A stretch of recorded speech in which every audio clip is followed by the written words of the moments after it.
Like she said, I'm Curtis Hill. I'm a psychology student from the University of Northern Colorado. And my project is school stress, academic performance, and coping in college freshmen. Can you guys hear me? All right, okay. So before we start, I'd like you all to think about your first year in college as freshmen and how at times you might have felt overwhelmed and stressed, and just how you might have coped with that then, and if that's different from now, how you would cope with stress. So why freshmen? There's a lot of research, particularly out of UCLA, that has shown that freshmen are entering college on not always the best foot, just recently not entering college with the best foot to stand on. About a little under half of the students that they surveyed in their 2010 survey rated their emotional health as average or worse. And so this isn't terrible if you have average emotional health, but it doesn't give you a great foot to stand on. If you have worse than that, then you probably aren't going to be able to succeed nearly as well as you probably want to. So with that in mind, I came up with 3 constructs: coping, stress, and GPA, which is what I use to measure academic performance.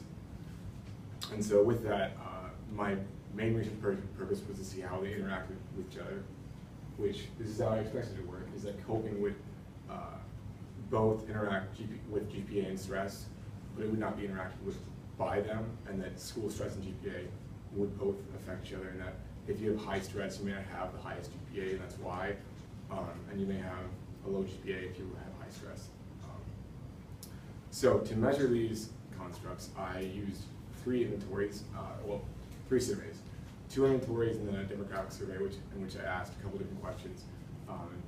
Their GPA, their sleep schedules, things that might relate to their stress levels.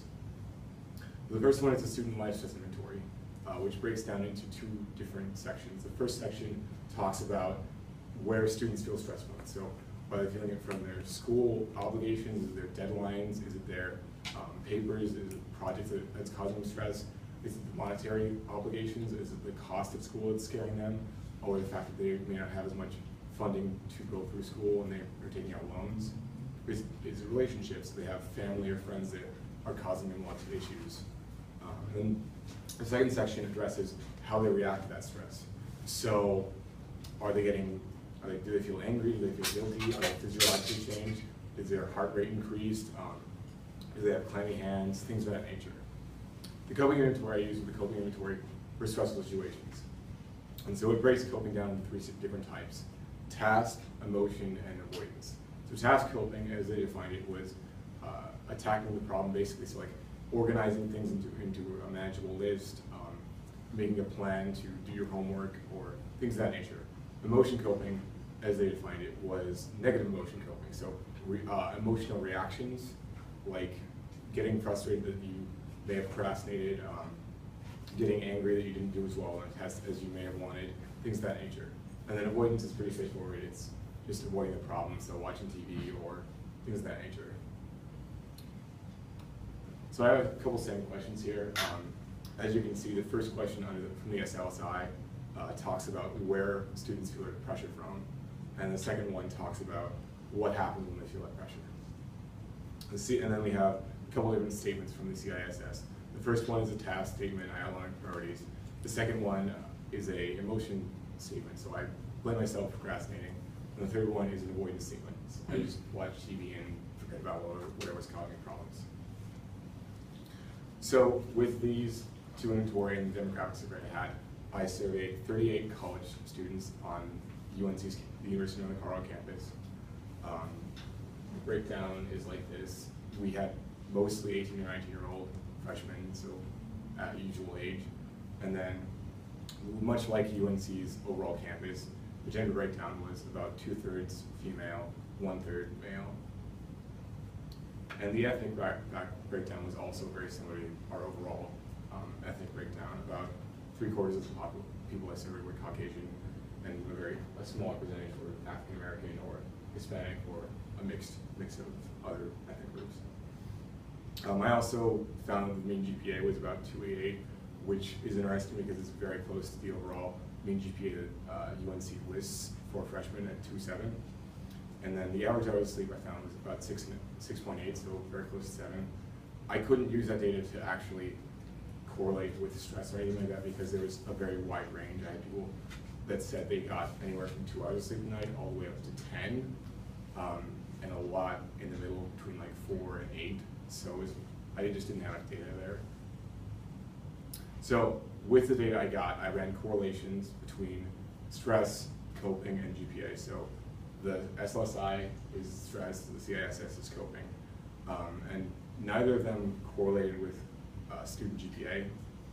So that didn't really satisfy my desires, but I did find that coping and stress were correlated, which makes sense. If you're feeling stress from somewhere, you're likely going to figure out some way to cope with it.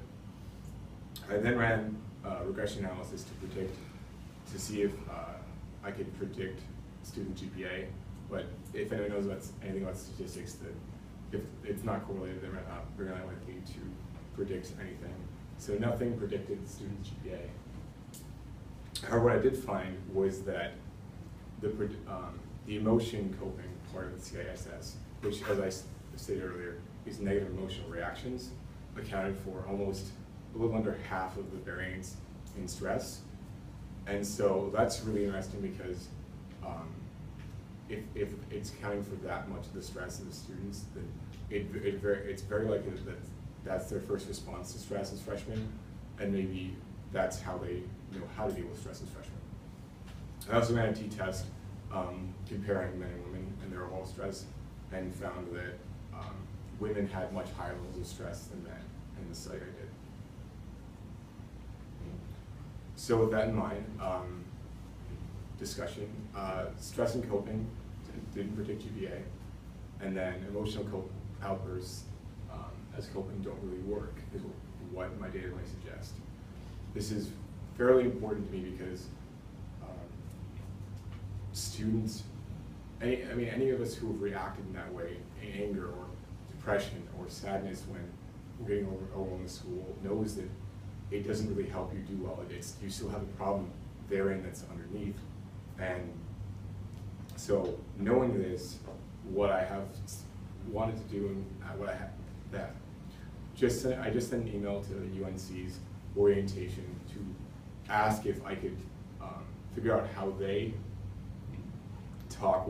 give freshmen, how they orient freshmen about stress and coping, and wondered if I could share my study with them and perhaps find out if there's better ways of, if they know how they're telling freshmen to deal with stress, and if, given my data, that they now have different ways they can tell students to deal with the stress, whether that be realizing that if they see their friends reacting in a negative way, whether that's getting angry or depressed because of how much school they're under, to just know that that's maybe what's going on and help them get either counseling services or just talk with them and try and help them get help in planning that.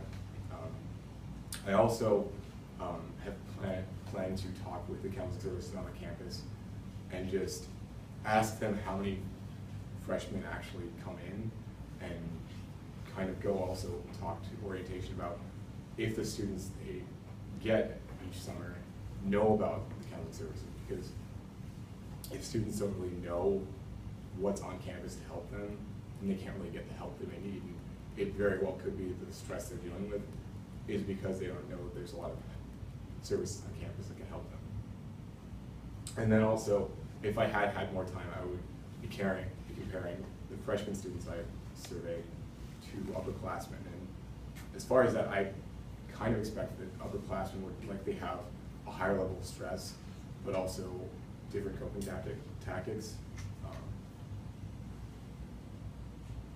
So,